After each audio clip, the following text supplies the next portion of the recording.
오늘 우리에게 주시는 하나님의 말씀은 시편 52편 1절부터 9절까지의 말씀입니다. 포악한 자여, 내가 어찌하여 악한 계획을 스스로 자랑하는가? 하나님의 인자하심은 항상 있도다. 내 혀가 심한 악을 꾀하여 날카로운 삭도같이 간사를 행하는도다. 내가 선보다 악을 사랑하며 의를 말함보다 거짓을 사랑하는도다. 간사한 혀여, 너는 남을 해치는 모든 말을 좋아하는도다. 그런즉 하나님이 영원히 너를 멸하시며 너를 붙잡아 내 장막에서 뽑아내며 살아있는 땅에서 내 뿌리를 빼시리로다. 의인이 보고 두려워하며 또 그를 비웃어 말하기를 이 사람은 하나님을 자기 힘으로 삼지 아니하고 오직 자기 재물의 풍부함을 의지하며 자기의 악으로 스스로 든든하게 하던 자라 하리로다. 그러나 나는 하나님의 집에 있는 푸른 감람나무 같으며 하나님의 인자하심을 영원히 의지하리로다. 주께서 이를 행하셨으므로 내가 영원히 주께 감사하고 주의 이름이 선하심으로 주의 성도 앞에서 내가 주의 이름을 사모하리이다. 아멘. 네, 이 시편 52편은 다윗이 사울을 피해서 도망하는 그런 상황 속에서요, 한 제사장 집에 머무르게 되는데 그 제사장 집에 머무르던 에돔 사람 도액이라고 하는 사람이 그것을 밀고 하면서 아히멜렉 그 제사장의 가족 85명과 그 지역 사람들이 몰살당하게 된 것, 그것을 배경으로 지은 시라고 합니다. 이 사건을 일으킨 자들에 대해서 저주하고 그들의 멸망을 바라는, 그리고 의인을 보호하고 잘되게 만들어 주십사라고 하는 그런 기도와 같은 시가 오늘 이 시편 52편의 말씀입니다. 1절부터 7절 말씀까지 보면은 악한 행위를 한 악을 행한 자들의 횡포를 고발하고 있는 그런 내용들이 있고, 하나님의 공의가 이들에게 임할 것을 경고하고 있는 그런 말씀입니다. 여러분, 오늘 말씀에 나오는 이 도액이라고 하는 사람의 악행이 어떤 악행이었을까요? 오늘 말씀을 보고 있으면요, 그 혀가 심히 악하다라고 그렇게 말씀하고 있습니다. 도액이라고 하는 사람은 이 성소에서 제사장 아히멜렉을 도와서 성전 일을 하면서 얹혀 살고 있었던 사람이라고 합니다. 그런데 그러한 도액이요, 아히멜렉을 배반하고 절대 권력자라고 할 수 있는 사울에게 다가가서 다윗과 있었던 일들을 밀고 하게 되는 것입니다. 그리고 사울이 분노했을 때 사울이 부하들에게 가서 저 제사장 아히멜렉의 가족을 다 멸살하여라, 다 죽여라 라고 하는 그런 이야기를 들었을 때 부하들이 망설입니다.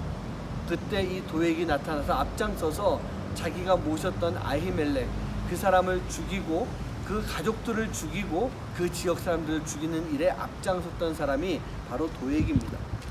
다윗은 그런 도액을 향해서 말합니다. 혀가 심히 악을 꾀하며 날카로운 삭도와 같다라고 그렇게 표현하고 있는 것입니다. 사랑하는 성도님들, 도액의 악은요, 바로 그 도액이 가지고 있는 혀에서부터 시작이 된 것입니다. 남을 해치고자 하는 그 혀가 악의 시작이 된 것입니다. 그렇다고 한다면 여러분, 지금 우리의 혀는 어떻습니까? 기독교인들의 혀는요, 남을 살리는 혀가 되어야 됩니다. 남을 세워줄 수 있는 일을 하는 혀가 되어야 됩니다.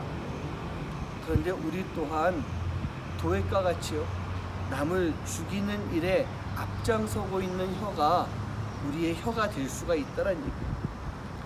그런데 중요한 것은요, 하나님은 그런 그런 혀를 가지고 있는 악인을요, 그냥 두지 않습니다. 5절 말씀에서 보면 하나님이 너를 영원히 멸하시리니, 하나님이 너를 붙잡아 그 장막에서 뽑아버릴 것이니, 하나님이 살던 땅에서 너의 뿌리를 빼실 것이니, 그렇게 표현하고 있습니다. 여러분, 이 말씀이 얼마나 무서운 말씀입니까? 이게 바로 하나님의 심판이라는 얘기예요. 뽑혀 나간다라고 말씀하고 있습니다. 누가요?